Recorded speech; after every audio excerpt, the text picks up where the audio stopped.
जैसे ही सीईओ गाड़ी से गुजरे, उन्होंने सड़क किनारे छोटों से लथपथ एक लड़की को देखा। वह शांति से शराब की बोतल से अपने घाव साफ कर रही थी। शराब उसकी स्किन पर चुभ रही थी, फिर भी उसे कोई फर्क नहीं पड़ रहा था। तुरंत सीईओ को शक हुआ और उन्होंने अपने असिस्टेंट से पूछा कि क्या उसे हॉस्पिटल ले जाने के लिए कोई गाड़ी चाहिए, लेकिन लड़की ने बस हाथ हिलाकर असिस्टेंट का ऑफर मना कर दिया। इसके बजाय उसने ऊपर देखा और सीईओ को चेतावनी दी कि उनकी कार के साथ छेड़छाड़ की गई है और उन्हें तुरंत इसकी जांच करवानी चाहिए। यह सुनकर असिस्टेंट ने जल्दी से वह गाड़ी देखने के लिए भागी और थोड़ी देर बाद लौटी। उसका चेहरा चमक रहा था। उसने सीईओ को बताया कि कार के साथ सच में छेड़छाड़ की गई थी।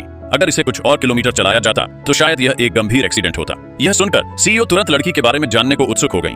उन्हें क्या पता था कि यह आम सी दिखने वाली लड़की ही वह रहस्यमयी टेक एक्सपर्ट थी जिसे वह कई दिनों से ढूंढ रही थी। असल में वह लड़की शेन परिवार की गोद ली हुई बेटी थी, लेकिन ओल्ड मास्टर शेन के गुजरने के कुछ ही दिनों बाद उसके गोद लेने वाले माता पिता ने बेसब्री से उसे घर से निकाल दिया, क्योंकि बूढ़े आदमी ने अपनी मौत से पहले उसके लिए कुछ पैसे छोड़े थे। अमीर विरासत जोड़ा गया जोड़ा जो दौलत पर कब्जा करने के लिए बेचैन था, उसे इस कांटे को खत्म करने के लिए बेसब्र था। जब वह जा रही थी तो उसके गोद लेने वाले माता पिता की असली बेटी ने उस पर 3 युआन फेंके और जानबूझकर उसे बेइज्जत करते हुए कहा कि पैसे ले लो और बाहर निकल जाओ। उन्हें क्या पता था कि लड़की की अपनी जायदाद पूरे शेन परिवार की कुल दौलत से हजारों गुना ज्यादा थी।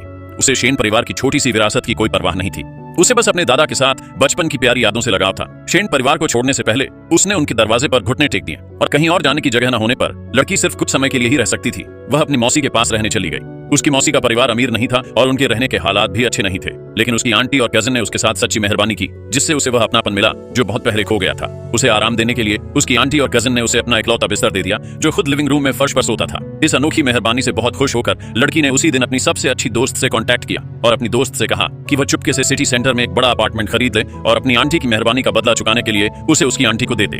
अगले दिन लड़की एंटीक मार्केट गई। वह एक जेड ब्रेसलेट छुड़ाना चाहती थी जिसे उसके दादाजी ने सालों पहले परिवार की मुश्किलों की वजह से गिरवी रख दिया था। यही एकमात्र यादगार चीज थी जो उसके दादाजी ने उसे दी थी, लेकिन एंटीक शॉप के मालिक ने उसकी कम उम्र को देखते हुए उसे बिल्कुल भी सीरियसली नहीं लिया। यहाँ तक कि उसने यूं ही कह दिया कि जेड ब्रेसलेट उसके लिए बहुत महंगा है। ये देखकर लड़की ने बहस करने की जहमत नहीं उठाई और बस अपना बैंक कार्ड निकालकर क्लर्क को दे दिया। क्लर्क ने बैलेंस चेक किया और 5 मिलियन युआन देखकर चौंक गया।